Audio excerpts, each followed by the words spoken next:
Salut tout le monde, ici Philippe Abousson pour événement Montréal Nightlife, Peak Production et Alu Technologie. Je suis présentement au local Alu Peak, donc présentement je teste le setup de vlog que j'ai seté pour Hugo et ses vlogs, ses podcasts, ses médias sociaux, ainsi que pour mes médias sociaux.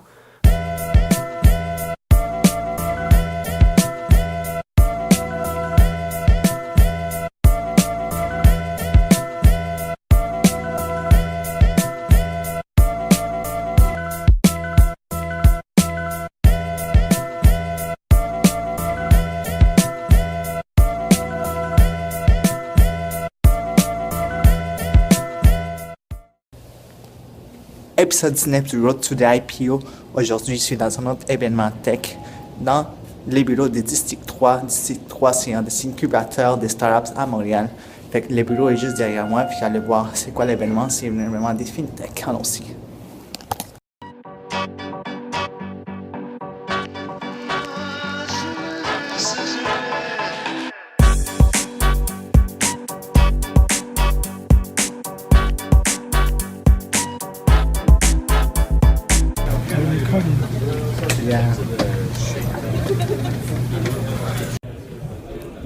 Fait que la conférence vient tout juste de se terminer. C'est une conférence sur la FinTech, la Financial Technology ici chez District 3.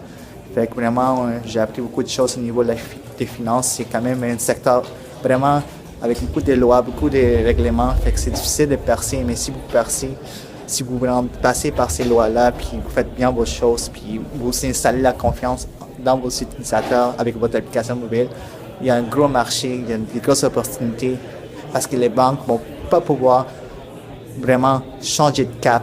Avec toutes ces technologies, ça va être vraiment difficile pour eux. C'est des grosses institutions financières ça va prendre du temps avant qu'ils changent complètement. Fait que les startups en FinTech vont prendre beaucoup de place dans le futur. Fait que c'était un très bon événement. Mais en fait, dans l'épisode 18, on a vu Clifford Frédéric, le podcast numéro 4, qui est disponible sur SoundCloud et aussi sur iTunes bientôt. Et vous avez vu qu'on a un nouveau local on a loué, Philippe et moi, pour vraiment faire les blogs, pour les podcasts. Fait que c'est un local qu'on a loué ici au mois de novembre 2017. Fait qu'on est vraiment content. Surtout moi, je suis reconnaissant de passer du bureau de l'appartement de mes parents ou maintenant dans un local professionnel. Je suis reconnaissant puis j'espère que ça va continuer. On va s'agrandir de plus en plus. Et dans cet épisode-ci, épisode 19, je vais vous montrer un peu le local et l'ambiance du local. Fait que aussi, il va y avoir un nouveau podcast bientôt, un autre invité. Fait que beaucoup de contenu. Et aussi, finalement aussi, on se rapproche de l'épisode 20. Le prochain épisode, c'est le 20. Finalement, on est rendu au 20e épisode du Road to the IPO, Alu Technologie. Je suis vraiment content. 3, 2, 1, go Hugo! Road to the IPO, le podcast des entrepreneurs aguerris. Aujourd'hui, on est en live sur le Facebook de Philippe et événement Montréal Nightlife. Épisode 19 du Road to the IPO et podcast numéro 5. Aujourd'hui, c'est avec Jason Bilodeau, puis on va parler d'entrepreneuriat et développement personnel. Jason. Yes, sir. Salut, ça va bien? Ça va super bien, toi? Oui, merci de venir faire le podcast avec nous. Fait que tu peux t'introduire, Jason, parle-nous un peu de toi, qui tu es, qu'est-ce que tu fais? Moi, dans le fond, Jason Bilodeau, 22 ans, entrepreneur, en fait, au sein des services financiers Primerica. Cool. Toujours voulu être entrepreneur depuis mon plus jeune âge. Donc, en fait, là, je suis content de l'invitation que tu m'as lancée aujourd'hui. Mais oui. Parce que tu sais, ici, dans ce podcast-là, j'aime entretenir le monde qui font des choses comme toi, des entrepreneurs de tout genre. Puis toi, en fait, t'as 22 ans, mais je sais que tu as commencé l'entrepreneuriat à 18 ans. C'est assez jeune. Pourquoi tu t'es décidé de te lancer en entrepreneuriat à 18 ans? En fait, j'ai même commencé plus jeune que ça. Jeune que ça? OK. Ouais, à 12 ans, j'ai essayé de lancer mon premier commerce. C'était quoi? C'était, en fait, à 12 ans, j'avais pas beaucoup d'idées, mais j'ai réalisé que mes parents avaient une tondeuse, puis que tous mes voisins avaient des gazons chez eux. OK. Fait que là, à 12 ans, là, j'ai décidé là, avec un ordinateur, de me faire des dépliants, d'aller poster ça à toutes les portes de mes voisins. OK. Mais finalement, il y a juste un problème, c'est que mes parents habitaient dans un cul-de-sac. Fait que j'ai pas eu de clients. Oh, wow. Ah, OK. Mais c'est ça, ça a commencé à 12 ans. Après ça, à l'âge de comme 15 ans, j'ai décidé d'investir dans un commerce en ligne qui n'a pas fonctionné. OK. Puis à l'âge de 18 ans, quand j'ai eu la chance là,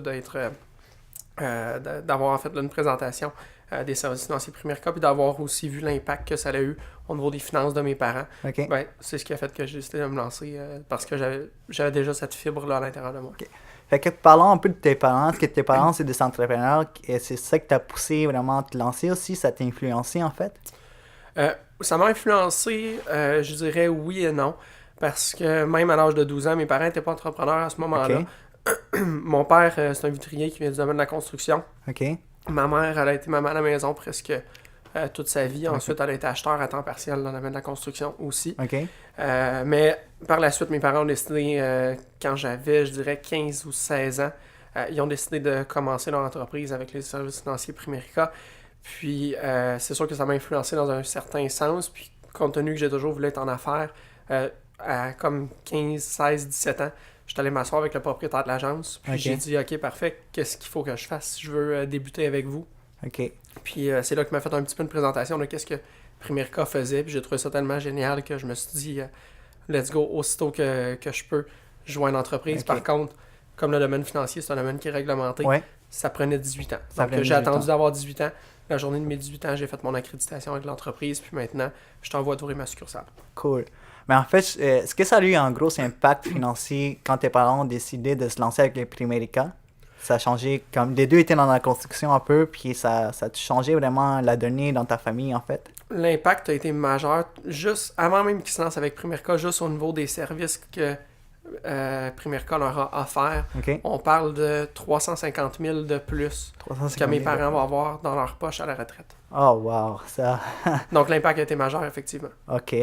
Avant de parler Primerica, je veux que tu me parles parce que on s'était parlé avant, puis tu me disais, ben, moi je finis l'école de secondaire, puis tu voulais t'appliquer en technique policière. Qu'est-ce qui t'a motivé dans la police, puis... Ben, j'ai toujours un intérêt pour ce milieu-là depuis que je suis très jeune. J'écoutais des séries policières. OK. Par la suite, j'ai commencé à arbitrer au hockey, arbitrer au soccer. C'est comme un peu la loi, OK, là-bas. sur le terrain de soccer ou sur la patinoire. OK. Donc j'avais vraiment un intérêt pour ce milieu-là. Par contre, j'avais des très bonnes notes. J'ai appliqué en technique policière au cégep d'Antique. Finalement, j'ai été refusé. Puis c'est en même temps que je me suis assis avec Maxime, qui s'appelle le propriétaire de l'agence Primerica Laval. Américain, oui. Exact. Donc lui, avec sa conjointe, ils ont 3 agences. Je me suis assis avec lui pas mal en même temps que je fais ma demande en technique policière. OK. Puis comme je disais, le concept, j'ai trouvé ça tellement génial que je me suis dit, OK, j'avais été refusé en technique policière pour manque de place. J'étais OK. dans une année très contingentée. Puis je me suis dit, OK, non, c'est pas vrai que je vais me réessayer en technique policière. J'ai toujours voulu être entrepreneur. Donc j'ai pris la décision à ce moment-là de me lancer en affaires. Fait que là, tu sais, Jason, les choses arrivent pour quelque chose. Fait que l'effet que t'es refusé en technique policière, ça t'a ouvert la porte de prendre ta décision d'aller en entrepreneuriat au complet, je pense. Hein. Exact. Ouais, c'est ça. Puis aussi, moi, on parle beaucoup de Primerica. C'est quoi en fait Primerica? C'est quoi cette compagnie-là? Qu'est-ce qu'ils font? Je vais résumer vraiment. Ça s'explique pas très bien, là, je dirais en dedans de 2 minutes, là, mais OK. juste pour faire un résumé de qu'est-ce qu'on fait. C'est dans le domaine des services financiers. En fait, c'est une entreprise de distribution de services financiers. OK. C'est drôle quand tu parles au début de ton podcast Road to the IPO. Ouais. Primerica est maintenant a fait le Road to the IPO. To the IPO. Ouais, en 2010, l'entreprise est rentrée à la bourse de New York. Donc, tu sais, quand tu parles de Road to IPO, Ouais. la bourse de New York, c'est le summum. Là. C'est le C'est là summum, que ouais. tout le monde veut aller. Ouais. Donc, maintenant, on est une entreprise qui est publique. Mhm. Donc, c'est ça, l'entreprise est rentrée à la bourse en 2010. L'action était à 15 $. La première offre publique à l'épargne a été faite à 15 $. OK. Aujourd'hui, l'action, donc de avril 2010 à novembre 2017, donc environ 7 ans, l'action est rendue à au-dessus de 100 $. OK, fait que c'est... Donc, ça, c'est au niveau de la compagnie, là, Oui. en fait, là, pour dire qu'est-ce qu'on fait. On montre des stratégies aux gens à avoir plus d'argent dans leur poche là, via... en fait, si je résumais dans une phrase là, Oui. ce qu'on fait, on est la banque anti-banque et la compagnie d'assurance anti-assurance. Donc, au lieu de travailler à montrer aux gens comme les banques le font, OK. sans nécessairement parler contre des institutions en tant que telles. Mais au lieu de travailler à montrer aux gens à s'endetter, on va leur montrer des stratégies pour se désendetter, avoir plus d'argent dans leur poche. OK. Au lieu de travailler à vendre plus d'assurance aux gens, on va montrer aux gens à diminuer les coûts d'assurance, contrairement à d'autres entreprises. Ouais. La banque anti-banque. J'aime ça. Ouais. Hein? C'est vraiment un concept vraiment différent des autres banques. Exact. Puis je pense que ça fait quand même assez longtemps qu'ils sont établis. En quelle année ça a été fondé, Primerica, puis par qui en fait? Ça a été fondé en 1977. C'est 13 individus qui se sont réunis pour fonder les services financiers Primerica, qui s'appelait à l'époque A.L. Williams. Puis le nom d'entreprise a changé, là, mais oui, c'est 1977 aux États-Unis, puis on est au Québec depuis 1989, Canada 1987. Puis en même temps, je pense que le fondateur de la compagnie, c'était un ancien coach de football. Oui, ben, c'est une des choses qui a fait que j'ai eu de l'intérêt pour l'entreprise, parce que ce qui est le fun, c'est que c'est vraiment... Moi, je suis un sportif de nature, je suis un joueur de hockey, je joue au hockey depuis que j'ai 4 ans, je joue encore au hockey. OK. Puis, ce qui est le fun, c'est que, compte tenu que c'est un coach de football qui a fondé l'entreprise, il a vraiment pris le domaine du sport pour lequel j'avais de l'intérêt, le domaine des affaires pour lequel j'avais de l'intérêt aussi, puis il a mis ça ensemble pour faire un concept d'entrepreneuriat qui est complètement unique. Donc, de la reconnaissance des bagues, des bagues comme une bague de Coupe Stanley, une bague de football qu'on va aller chercher chez nous. C'est vraiment carrément la reconnaissance comme qu'il y a dans le domaine du sport. Là, c'est vraiment, je dirais, le trippant de voir ça. Fait que pour toi, c'était vraiment la place idéale, ça te représentait en fait, parce que c'est le sport, l'entrepreneuriat, puis aller te chercher en fait ça aussi. Hein? Oui. C'est ça qui est cool. Puis en même temps, on parlait un peu... Ici au Québec, je pense que le domaine financier est quand même assez réglementé. On parlait un peu de ça avant, mais je pense que... Qu'est-ce que tu en penses? Tu es dedans?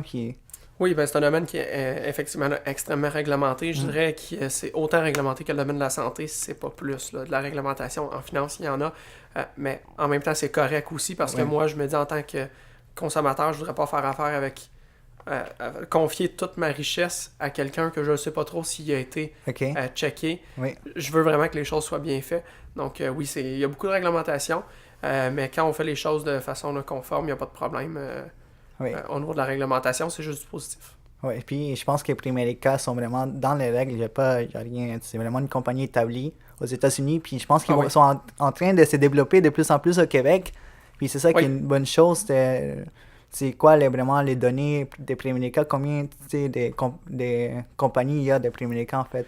En fait, par rapport à la réglementation, tu me fais penser que effectivement Primerica est tellement conforme qu'on a les réseaux de conformité avec les standards les plus élevés de l'industrie. Donc, il suffit d'appeler à l'autorité des marchés financiers pour les gens là, qui veulent savoir si Primerica est en règle. Ils vont dire hors de tout doute que Primerica, c'est une entreprise qui est vraiment qui est au-delà des standards de conformité de l'industrie. Puis, où est-ce qu'on en est au niveau de notre développement? On parle, je dirais, là, partout en Amérique du Nord. Primerica, c'est une entreprise qui a 8000 bureaux. Au Canada, on est environ à 800 succursales. Dans le Grand Toronto, 300. Puis, par rapport aux lois, les lois ont changé il y a environ 2 ans. Ça va faire 2 ans en janvier, ce qui fait que ça va nous ouvrir vraiment une fenêtre qui est immense au niveau du développement pour le Québec. Pour le Québec, donc, oui, c'est ça. En ce moment, au Québec, on a une trentaine de succursales dans le Grand Montréal, 40 succursales officiellement là, répertoriées partout dans la province du Québec. Mais on a un plan là, de passer ça à 300 succursales, tout comme Toronto a déjà établi. Fait qu'il y a quand même beaucoup d'opportunités là-dedans, puis si le monde sont intéressés, je pense qu'il y a des séances d'information et tout ça dans les bureaux. Il faut juste aller en ligne, primerica.com, je pense, peut-être. Oui, ben c'est sûr que sur le site de la compagnie, c'est pas là que... On peut pas vraiment évaluer une bonne opportunité via un site Internet. C'est sûr qu'il faut se déplacer en personne, là, que ce soit via jeter des conférences à ma succursale ou sinon, je peux aussi faire des entrevues personnalisées avec certains candidats. Mais c'est vraiment de cette façon-là. Là, c'est sûr d'aller chercher l'information à la source directement au lieu de se fier à un site Internet quelconque. Là, c'est vraiment là que les gens vont pouvoir voir l'ampleur de l'opportunité. Ça, c'est certain. Puis en parlant de finances, on pourrait parler un peu de la situation financière des Québécois et Québécoises. C'est quoi vraiment? Qu'est-ce que toi, tu es dans le domaine? Qu'est-ce que tu en penses? C'est quoi les données? Même pas besoin d'être dans le domaine pour le constater. Il suffit de regarder les nouvelles pour voir que les Canadiens, les Québécois, on est une société qui est endettée, qui paye aussi beaucoup d'impôts. Là, parlant de statistiques, moi j'aime bien ça, là, avoir des faits, des statistiques. C'est assez... ce c'est quasiment épeurant même là, de voir que le Canada, j'ai vu sortir dans le Journal des Affaires, c'est vendredi que j'ai vu un article à ce sujet-là, puis ça va sortir officiellement les statistiques lundi à ce niveau-là. Là. Mais déjà, là, le Canada, on est le pays le plus endetté sur la planète Terre par rapport au PIB par habitant. Ça, c'est la dette par habitant. C'est le pays le plus endetté. Sur la planète Terre. La planète Terre. Numéro 1. Puis le Québec, on est aussi, par rapport aux revenus, la province où est-ce qu'on a le plus de dettes par consommateur. Donc, ça, au niveau de l'endettement, c'est sûr qu'il y a une opportunité d'aller aider les gens, justement, comme je le disais tantôt, au niveau du désendettement. Puis aussi au niveau de l'impôt, là, c'est complètement fou. Là. Si le Québec, c'était un pays, ça serait le deuxième pays le plus imposé sur la planète Terre, derrière le Danemark. Derrière le Danemark. Ouais, c'est ça. Fait que c'est sûr qu'il y a une opportunité aussi d'aller montrer aux gens à diminuer leur facture d'impôt à la fin de l'année. C'est certain, mais je pense aussi, moi, j'ai entendu, tu sais, j'ai listé des trucs qu'au Canada, on est le pays où on utilise le plus de cartes de crédit. Ça, comparé aux États-Unis, là, on en utilise vraiment, je pense, que même plus que d'autres pays. Là. C'est incroyable. C'est incroyable. Ouais, je suis pas surpris que tu me dises ça. Non, pas du tout. Non. Là, tu parlais l'anti-assurance. Tu parlais l'anti-banque, l'anti-assurance. C'est quoi les pièges de l'assurance et des dettes? Il y a des pièges dedans, là? Je rentrerai pas en détail sur tous les pièges. Tout ça, là, c'est quelqu'un qui a vraiment de l'intérêt à en apprendre plus sur comment avoir plus d'argent dans ses poches, peut s'asseoir avec quelqu'un de l'entreprise. Puis la personne va vraiment y expliquer là, c'est quoi tous ces pièges-là. Puis de toute façon, la rencontre, la consultation, c'est complètement gratuit. On ne charge pas d'honoraires pour rencontrer les gens. Là. Donc, si quelqu'un a vraiment de l'intérêt à apprendre comment diminuer justement leur coût d'assurance, ils peuvent s'asseoir avec quelqu'un de l'entreprise. Puis je dirais là, que 80% du temps, les gens ils se font avoir dans ce domaine-là. C'est le domaine en Amérique. Je ne vais pas parler là, pour ailleurs dans le monde, mais en Amérique, c'est le domaine où est-ce qu'il y a le plus d'abus. Oui, c'est certain. Mais c'est certain qu'avant de faire toute autre démarche, il faut aller voir un conseiller et tout ça. Mais tu sais, au niveau, on va juste rentrer un peu dans les détails de l'assurance vie. Tu sais, on va prendre le cas de quelqu'un qui est jeune, 20 ans, il n'y a pas vraiment de dette. Là, on l'offre une assurance vie à la banque. Est-ce qu'il devait le prendre ou non? C'est sûr que, en fait, mettons, là, je vais te retourner la question. OK. Dans ton cas, là, parce que souvent, là, ce qui va être vendu là, à des jeunes, là, t'es jeune, c'est le temps, ça va te coûter moins cher. Là, c'est vraiment l'opportunité pour toi là, est là en ce moment. OK. Mais mettons que je te donne l'option, Hugo, là, pour, si tu me dis que tu as 50$ par mois de budget. OK. Est-ce que tu aimes mieux payer 50$ par mois pendant toute ta vie pour arriver, mettons, à 60 ans avec une police d'assurance vie qui est payée, qui vaut 50 000, ou prendre le 50$, le mettre de côté, puis qu'en bout de ligne, à les mêmes 60 ans, tu as 50 000 en dollars comptants dans un compte. Mettons, ou même si c'est juste 30 000, est-ce que tu aimes mieux avoir 50 000 morts ou 30 000 vivants? 30 000 vivants, c'est certain.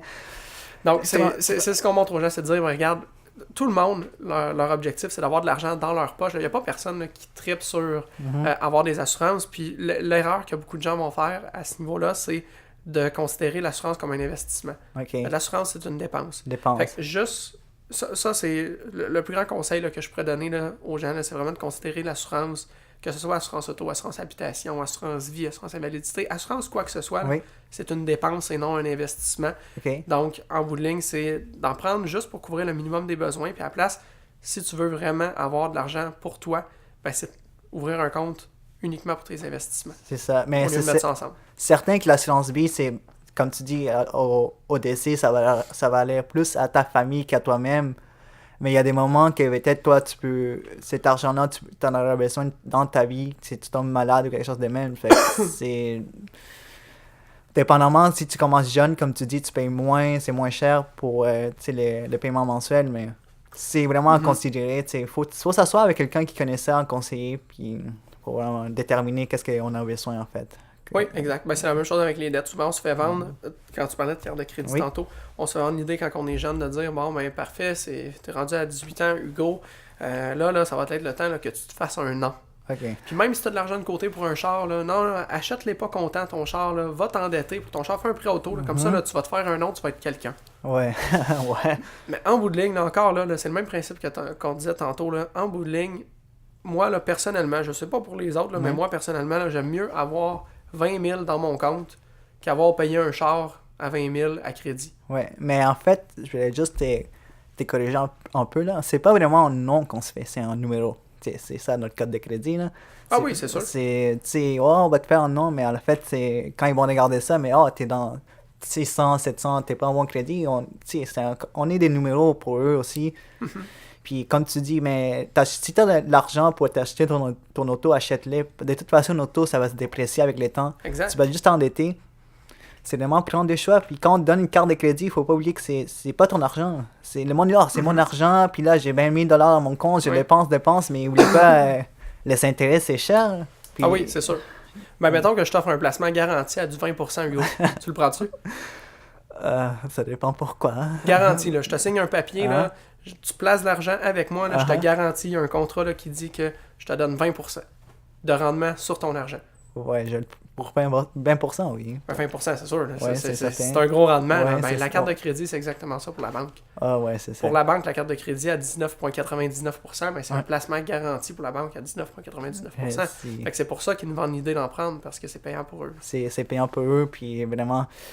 Maintenant, ils ont même des astuces, des trucs. On te donne des points, on te rembourse ton affaire. Tu peux acheter des choses moins chères au magasin en achetant des cartes de crédit.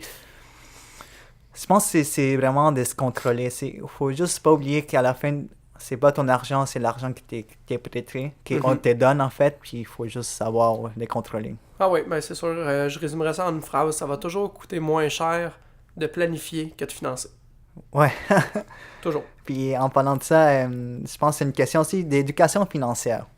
Une petite question pour toi, l'éducation financière, ça passe-tu par nous ou par l'école? Qu'est-ce que tu en penses?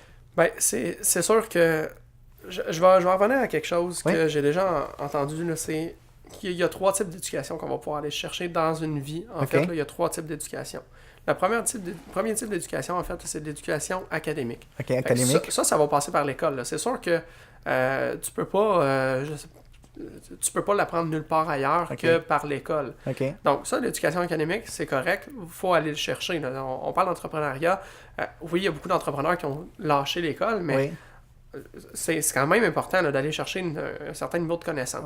Premier type d'éducation. Deuxième type, ça c'est l'éducation professionnelle. Donc c'est d'aller apprendre un métier, que ce soit un DEP en plomberie, d'aller apprendre un métier de plombier, que ce soit un ASC en service financier, que ce soit une maîtrise en enseignement, peu importe. Là, ça, c'est une éducation professionnelle. Ça va te permettre de générer un revenu au courant de ta vie. Puis tu rentres dans le marché du travail, tu sais comment ça se passe et tout. Exact. Fait que ça, c'est les 2 premiers types d'éducation qu'on va pouvoir aller chercher à l'école. Le troisième type d'éducation, comme tu me parlais, c'est l'éducation financière. Mais ça, l'éducation financière, c'est pas à l'école qu'on va l'apprendre. Parce que premièrement, il n'y a pas de cours qui nous montrent ça. Même avant, il y avait des cours d'économie familiale que mes parents ont fait, mettons, là, puis ils me disaient qu'ils apprenaient là, à coudre des boxeurs puis à faire des muffins. C'est pas là que tu apprends vraiment là, sur comment l'argent travaille. Puis, donc, c'est pas à l'école. C'est même pas nos parents qui vont nous le montrer, ce genre d'éducation-là, parce qu'ils l'ont pas eu par eux-mêmes. Donc, c'est sûr qu'il faut aller le chercher par nous-mêmes. Par nous-mêmes, Donc, que ce soit en lisant des livres sur le sujet, c'est sûr qu'il y a beaucoup de gens pour qui là, ça les intéresse pas vraiment. Mais c'est la seule façon, là, quelqu'un qui est vraiment sérieux dans son processus d'indépendance financière, il doit prendre le contrôle de sa vie à ce niveau-là et aller chercher de l'information aux bons endroits. C'est très important de vraiment prendre le contrôle dans tes finances. C'est ça que ça fait peur, les finances, là, c'est des numéros, le monde ne sont pas allés, c'est vraiment juste... Comme n'importe quoi, c'est vraiment de mettre le temps puis d'apprendre. Il y a beaucoup de vidéos en ligne, il y a des livres. Tu vas juste chercher la bonne information. Sinon, tu peux aller voir quelqu'un qui peut te conseiller aussi pour vraiment t'éduquer dans ça. Puis c'est un processus aussi. Oui, exact. C'est plus simple que ce qu'on peut le penser. C'est sûr que ça nous a été vendu compliqué par les institutions financières traditionnelles. Mais la finance, là, c'est juste un mot qui a été inventé pour compliquer le mot argent. Puis l'argent, ça, tout le monde est à l'aise avec à parler d'argent. Tout le monde est à l'aise avec le concept. Tout le monde veut plus d'argent. Mais la finance, il faut juste se souvenir que c'est juste de l'argent dans le fond. Là, puis c'est un mot vraiment, comme je le disais, là, qui a été inventé pour compliquer le mot argent. Que c'est simple, la finance. Quand on prend le temps là, vraiment de rencontrer les bonnes personnes, c'est moins compliqué qu'on peut le penser. OK, cool. Mais en fait, toi... Qu'est-ce que tu peux lui donner comme astuce et trucs financiers au monde pour vraiment pour leur aider dans leur situation financière, comme tu es un conseiller aussi, qu'est-ce que tu sais, t'assois devant quelqu'un, il dit, écoute, moi, c'est plus capable, je vis chèque par chèque, là, c'est mes assurances, ça me coûte cher.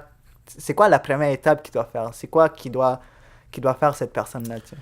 Je dirais que ça se passe en 2 étapes. Oui. Première étape, c'est sûr que faut gérer ses finances personnelles sur le sens du monde. OK. Donc ça, c'est, en fait, là, l'argent que tu gagnes, il faut s'assurer qu'il en reste le maximum dans tes poches. Oui. Fait que ça, via nous, ce qu'on distribue, on appelle ça une analyse de besoins financiers. Via un ABF, une analyse de besoins financiers, tu vas apprendre à gérer tes finances sur le sens du monde. OK. Ou via des livres comme l'ABC de faire de l'argent. OK. Là aussi, tu vas apprendre des concepts financiers de base qui vont te montrer, regarde, voici comment tu devrais gérer tes finances pour qu'il t'en reste plus. OK.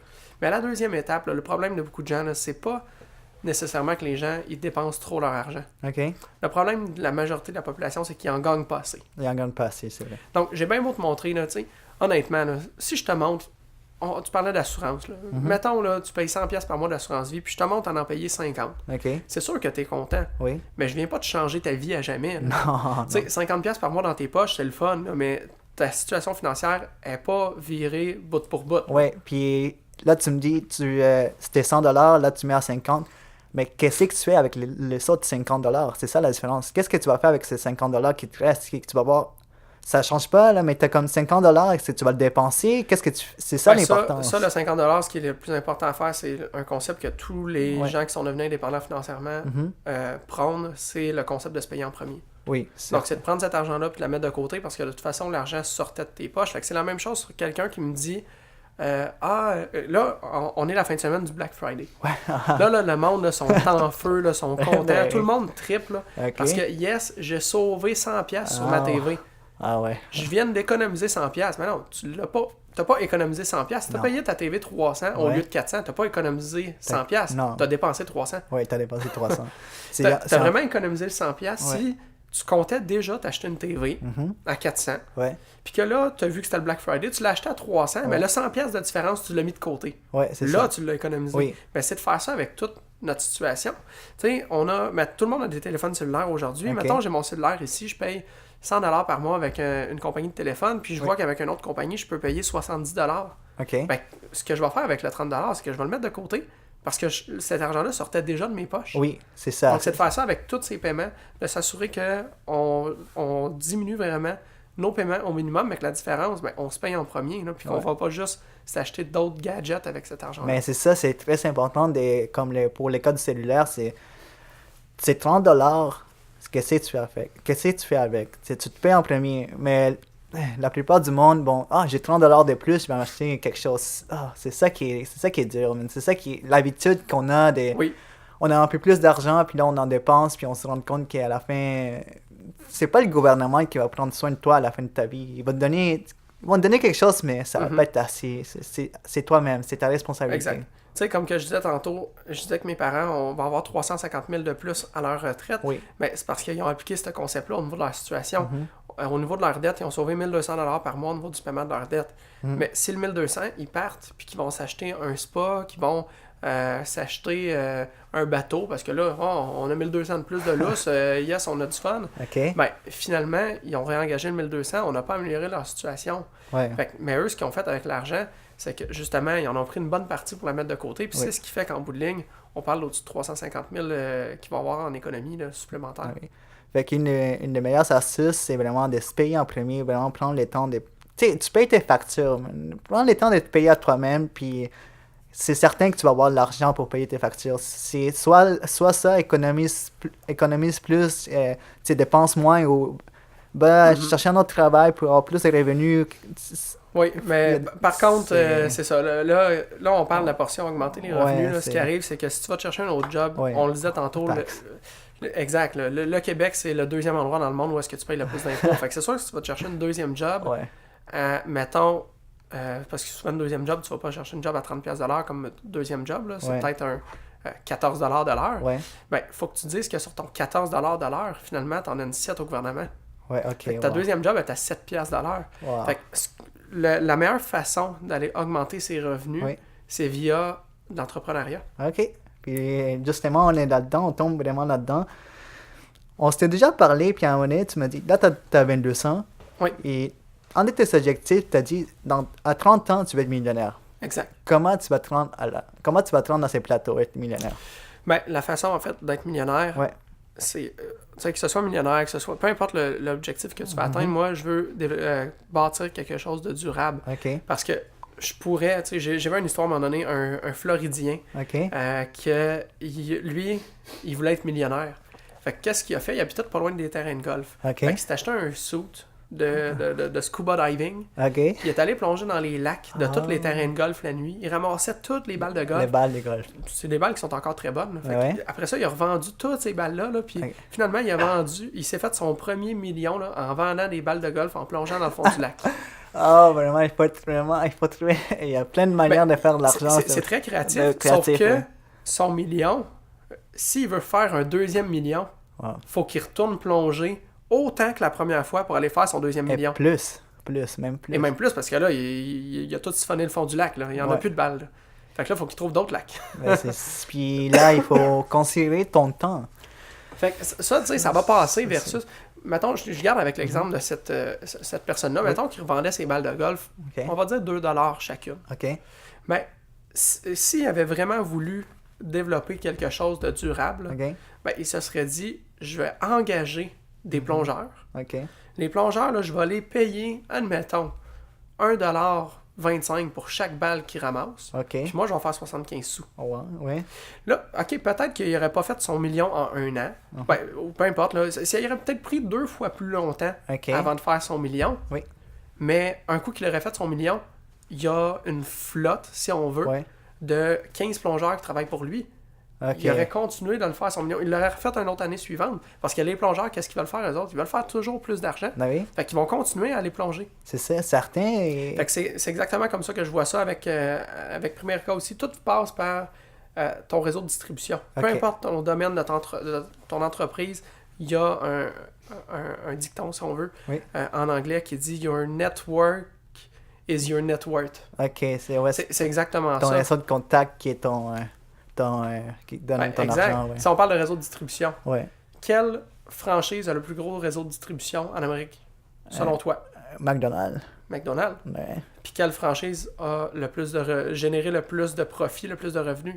C'est McDonald's aussi. McDonald's. Parce que c'est eux autres qui ont le plus gros réseau. Même chose, McDonald's, c'est le plus gros distributeur de jouets dans le monde, Ah ouais? avec les joyeux festins. Ah, wow, ok, ouais, oui. Parce ouais. qu'ils ont un réseau de distribution qui est immense. C'est pas Toys R Us, c'est Non. pas Babies R Us, même qu'eux autres sont en faillite. Ils Là. sont en faillite en plus. Mais c'est McDo, fait que c'est fou parce qu'ils ont un réseau de distribution. C'est juste ça. C'est pas c'est même pas la qualité du produit. Là. Non. Parce que tu vas dans un burger au coin de la rue, Oui, l'hamburger va être meilleur que chez McDo. c'est vrai.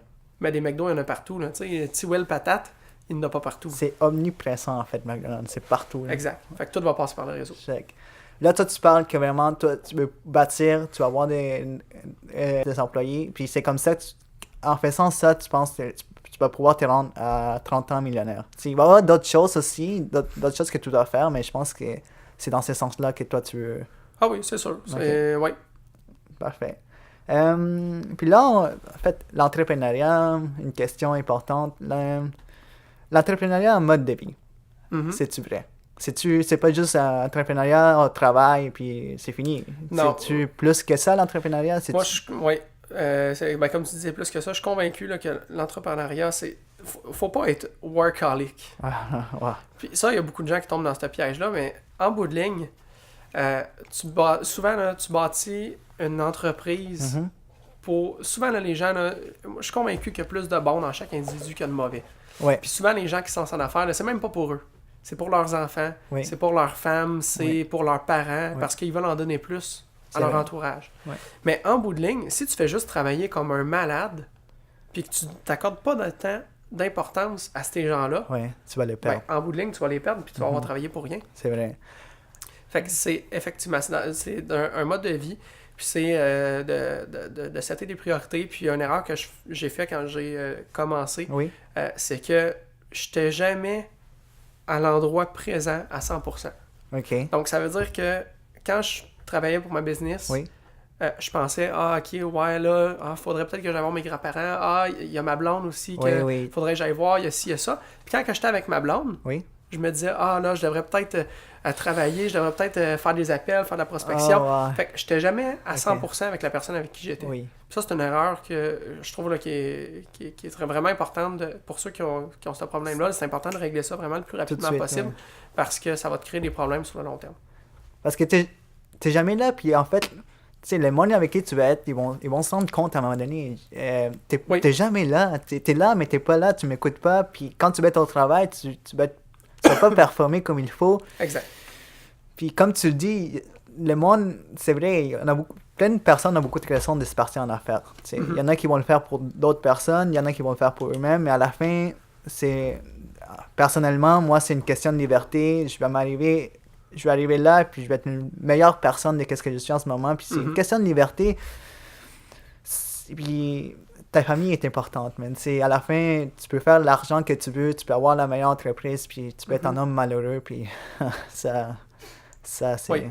Ben, le fondateur de Primerica a toujours dit, puis moi, je suis totalement d'accord avec lui, tu devrais avoir 3 priorités dans l'ordre suivant. Premier, lui, c'était quelqu'un de très croyant, là, il dit God. God, oui. Que tu sois croyant ou non, le premier, là, ça devrait être ton système de croyance. À toi, ça devrait être tes valeurs. Ça devrait être du temps pour toi. Là. Ça, dans God, là, moi, je rentre du temps pour être en forme, pour ta santé. Ça, là, c'est la priorité numéro 1. Là, parce que même si tu te bâtis une grosse business, mais qu'après ça, je sais pas moi, tu pèses 450 livres, tu n'es plus capable de bouger parce que tu n'as vraiment pas pris soin de toi. Oui. Ben, en bout de ligne, ça n'a pas mené à grand-chose. Ça va nuire à ton entreprise aussi. Ça. Exact, puis tu ne seras pas heureux en bout de ligne. Fait que ça, le premier, c'est le plus important, de ton système de croyance. Deuxième, c'est la famille. Oui. Puis le troisième, c'est là que vient ta business. La business, oui. Exact. Fait que c'est d'avoir vraiment là, de mettre les priorités aux bonnes places. Fait que là, tu sais, on parlait de mettre les priorités en bonne place. En travailleur autonome et en entrepreneur, c'est quoi la différence? Je pense que c'est une ligne. Tu sais, en travailleur autonome, oui, tu es ton propre patron, tu fais tes choses à toi-même, tu es un entrepreneur, mais tu sais, le gars qui est tout le temps sur le cellulaire, puis il raccroche jamais parce qu'il doit avoir des contrats, puis il travaille tout seul, puis le jour qu'il fait une pause, ton entreprise, il tombe à l'eau. Est-ce que c'est un entrepreneur, ça? Pas vraiment. Dans le fond, c'est facile de faire la distinction sur 20, 30, 40 ans. C'est facile de voir la différence entre quelqu'un qui était un entrepreneur puis quelqu'un qui était un travailleur autonome. C'est ça. Mais à court terme, c'est là que la ligne est mince.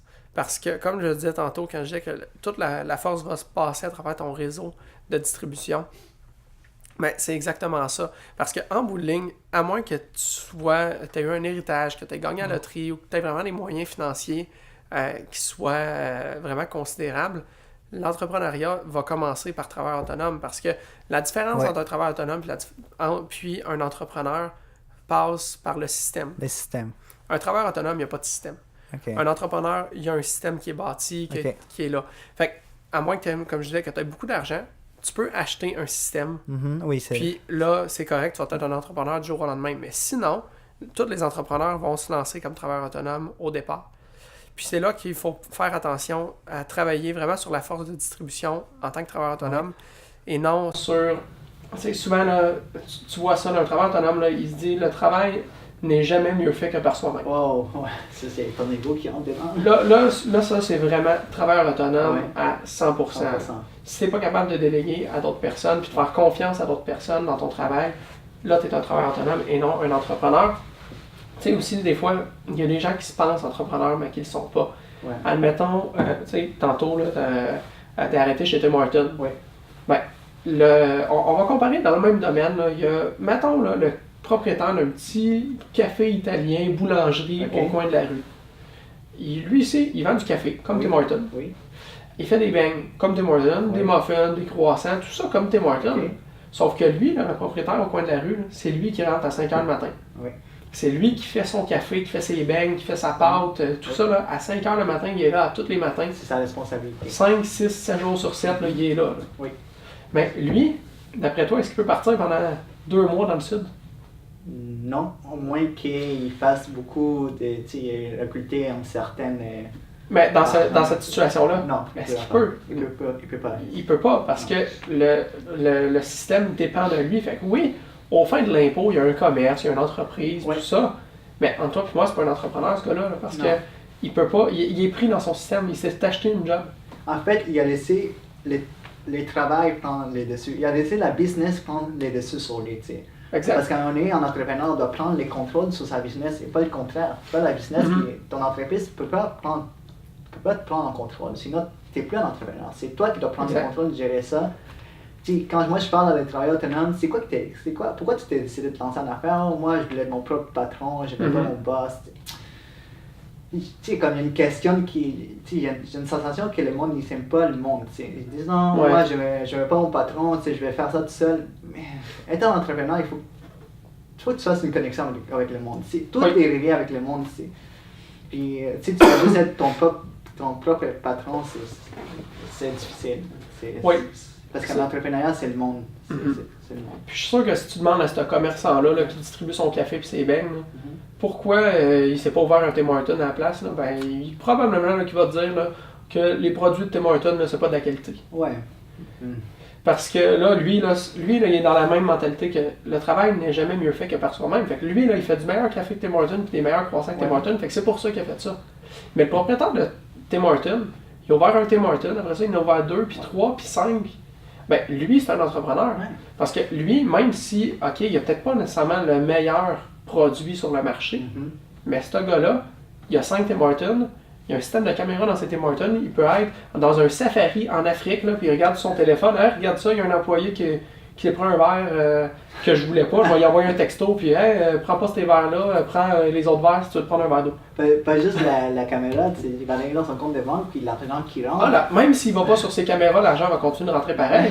Parce que moi, là, si j'arrive d'une game de hockey, admettons, puis que je me dis, j'ai faim, il me semble, j'irais manger un croissant jambon-fromage. OK. Il est 2h du matin, le propriétaire du Tim Hortons, il dort, là. Il dort, oui.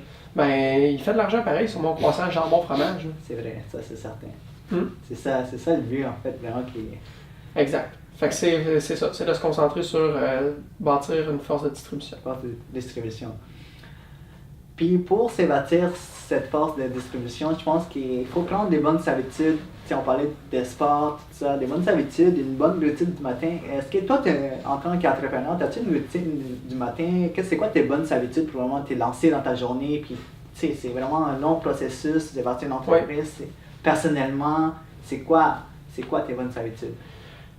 C'est pas juste le matin. Moi, je considère qu'il faut prendre des bonnes habitudes tout au long de la journée. Là, en fait, admettons, je vais donner comme exemple, je sais pas moi, le matin. Quelque chose qui est très important, là, c'est sûr, c'est j'ai toujours un verre d'eau. Puis je commence ma journée en prenant un grand verre d'eau parce que souvent on se lève le matin, on est déshydraté. Fait que tout de suite, ça l'aide à partir de la journée du bon pied parce que tu hydrates ton corps tout de suite en partant. Puis ça fait que ça, c'est une bonne habitude à prendre. D'avoir, si on veut, l'esprit toujours entraîné à créer des nouvelles habitudes puis à entreprendre des bonnes habitudes au lieu des mauvaises habitudes. Mais en fait, tu réveilles ton corps puis t'es comme, OK, là, t'es parti, là. Puis en même temps, c'est bon pour ton corps, c'est bon pour ta santé. Oui. Puis il faut pas oublier que ça va avoir des répercussions sur ton travail plus tard dans la journée. Tu vas te sentir plus réveillé, plus en forme. Juste un verre d'eau, ça peut changer toute ta journée. Là. Ah non, c'est sûr, mais tu sais, ça, c'est un exemple le matin. Mais sinon, j'ai d'autres exemples que j'utilise. C'est pas juste le matin, là, c'est. Mettons, parce que je suis quelqu'un, là, j'adore ça. Sortir de ma zone de confort. À court terme, j'aime pas ça, mais c'est sûr qu'à long terme, c'est quelque chose qui est trippant. Mais c'est déjà arrivé à tout le monde, là, sûrement. Que ce soit là, à l'école, que là tu avais un examen, là, puis là, tu te disais, tabarouette, cet examen-là va être vraiment dur, je sais pas comment je vais passer au travail. Ben là, tu es sorti de ta zone de confort, tu as étudié 3, 4, 5 fois plus. C'est sûr que tu n'aimais pas ça, là, sortir de ta zone de confort à court terme, mais après ça, quand tu vois le résultat, tu es content. Donc c'est la même chose avec ce que j'utilise, c'est aussi niaiseux que de dire, quand je prends ma douche, ben, je prends une douche à l'eau chaude, puis les derniers 30 secondes à 1 minute, là, je mets l'eau au plus froid possible. Puis là, ça commence à être l'hiver, la ce temps-ci d'année, l'eau est vraiment frette. Mais ça, sais, ça a des bénéfices pour le corps. Je pense j'ai déjà entendu ça, que ça l'aide, tu peux brûler jusqu'à 100 calories, c'est ça. Mais moi, je fais même pas ça pour ça. Okay. Je fais ça juste pour l'aspect mental de la chose, là, de dire, ben, ça me permet de sortir de ma zone de confort. J'aime pas ça, là. Honnêtement, là, des fois, là, je me dis, oh, je la tourne dessus, la champlure. Il n'y a pas personne qui va me checker dans ma douche là, si je la tourne pas, la champlure. Mais finalement, là, à toutes les fois que je prends ma douche, là, je tourne la champlure au froid. Ça me permet, là, ça réveille le corps, puis ça permet de sortir de la zone de confort, ou au même titre que j'ai décidé depuis, ça va faire 3 mois, qu'une fois par semaine, j'ai décidé que je jeûnais complètement pendant 24 heures. Une fois par semaine. Qu'est-ce que ça t'a apporté? Ben, ça encore là, il y a des bénéfices pour le corps, si ça, là, mais honnêtement, ça c'est même pas pour ça que je le fais. C'est vraiment encore là pour le fait là, de constamment trigger your mind, là, constamment là, sortir de ma zone de confort, puis parce que moi en plus je suis quelqu'un, là, j'adore la bouffe, là, je suis un passionné de bouffe, là, vraiment, là, mais faire ça me demande vraiment une force mentale considérable pour moi. Mais je le fais quand même, j'ai jamais skippé une journée dans ma semaine depuis les 3 derniers mois, puis je suis content quand même là, de continuer à poursuivre ça. Là, fait que c'est le genre d'habitude là, que j'aime ça continuer à créer. En fait, là, que j'aime ça adopter parce que ça me permet là, que, tu sais, je suis convaincu que tu peux pas avoir des bonnes habitudes en affaires puis des mauvaises habitudes sur le plan personnel.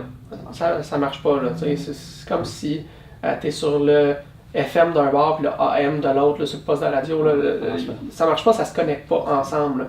Fait qu'en bout de ligne, il y a un des deux postes qui va rejoindre l'autre. Mais en fait, c'est parce qu'on est une seule personne. C'est pas parce que tu es au travail, tu peux être différent, mais à la fin, ta vie personnelle rentre dans ta vie professionnelle, puis ta vie professionnelle rentre dans ta vie personnelle, c'est ensemble. Tu peux pas comme... Oui, on essaie tout le temps de les séparer, c'est certain qu'il faut pas que ça emmène les deux, mais en fin de compte, qu'est-ce que tu es chez toi, ça fait que qu'est-ce que tu es chez toi, c'est la même chose que qu'est-ce que tu vas être au travail, c'est toi. Fait que là, si tu n'es pas en santé, tu vas pas être en santé dans ton travail, puis ça va avoir des répercussions vraiment grandes. Puis on parlait l'eau froide, tu sais, la douche froide, même moi je l'essaye, puis man, c'est comme quand tu t'en sors dans ta tête, tu es là, mais c'est vraiment comme sortir de sa zone de confort, puis de rester là pendant les 30 secondes que l'eau froide te tombe sur la tête, puis là t'es comme, oh, pourquoi je fais ça? Puis, t'as pas des bénéfices là en ce moment même, mais je pense que plus tard, ces bénéfices-là vont apparaître, c'est certain. Oui, puis ça, c'est surtout là, quelque chose qui est important dans ça, là, c'est que moi je trouve là, que c'est un des exercices les plus faciles à faire pour tout le monde, c'est ça, là, de prendre une douche froide. Mais c'est pas juste, là, tu prends la douche froide, là, puis là, quand le froid il commence à te tomber dessus, là, tu respires plus vite, là, puis là, tu fais ça full vite, là, puis t'espères, t'as hâte que ça finisse, tu fermes l'eau, puis là, t'es comme yes, c'est fini. Non, mais c'est vraiment, là, comme je dis, d'entraîner son esprit à être confortable dans une situation inconfortable. C'est ça. Donc, tu te contrôles. Moi, je ferme mes yeux, je contrôle ma respiration, puis j'arrête pas l'eau froide tant que j'ai pas calmé ma respiration. J'arrête pas l'eau froide. Fait que là, je respire normalement. Puis c'est ça, là, c'est de se contrôler justement, là, puis apprendre à dealer avec des situations qui sont inconfortables. C'est ça. Puis en fait, pour terminer, bientôt, je pense que tu m'avais dit à un moment donné, tu as une anecdote sur un groupe Facebook d'entrepreneurs que tu voulais vraiment aller chercher des bons conseils de s'entraînement, au niveau de la routine du matin, qu'est-ce qu'ils font dans leur vie personnelle. Fait que tu es allé dans un compte Facebook, puis c'est quoi que tu as eu comme réponse? C'était justement là, parlant de routine, je voulais justement travailler à améliorer ma routine. Fait que j'étais curieux de savoir sur qu'est-ce que les autres entrepreneurs font dans leur routine personnelle. Donc, il y a un groupe sur Facebook qui s'appelle Dans la tête des entrepreneurs. Sur ce groupe-là, je suis ça. Puis, j'avais posté par rapport à ça des conseils que je faisais un appel public là, aux gens de ce groupe-là. Un appel, si on veut, à l'aide pour avoir des suggestions. Puis, finalement, c'est le 3/4 du monde qui ont répondu à mon message. C'était pour un peu me rabaisser et dire qu'est-ce que tu viens faire ici, c'est quoi le rapport avec l'entrepreneuriat, t'as pas de rapport, va poster ça sur une autre page, ça. Fait que, finalement, c'est ça. Mais il y a quand même d'autres personnes là, par la suite qui se sont joints et qui ont dit qui ont lu le livre Miracle Mornings. Puis ça, c'est un livre qui parle justement là, des saines habitudes tôt le matin. Mais effectivement, j'ai réalisé là, que finalement, même sur un groupe d'entrepreneurs, il y a beaucoup de gens qui se pensent entrepreneurs, qui pensent qu'ils possèdent une business, mais que finalement, ils ne possèdent pas une business. C'est une business qui les possède. C'est ça. C'est ça qui arrive avec beaucoup de personnes. Fait que c'est ça. J'ai réalisé ça qu'il y a beaucoup ça de gens. t'a permis de voir la différence entre le monde qui se pense en entrepreneuriat puis le monde qui le sont vraiment avec leur mode de vie. Puis en parlant de groupe Facebook, on est en live. Est-ce qu'il y a des commentaires, Philippe? Aucun commentaire. Fait que je pense que vraiment, merci Jason de ta participation au podcast numéro 5. J'ai vraiment aimé ça, puis j'espère que ceux qui vont nous écouter aussi vont apprendre des choses, puis on va se reparler. Merci. Yes, on se donne la prochaine fois. Road to l'IPO, le podcast.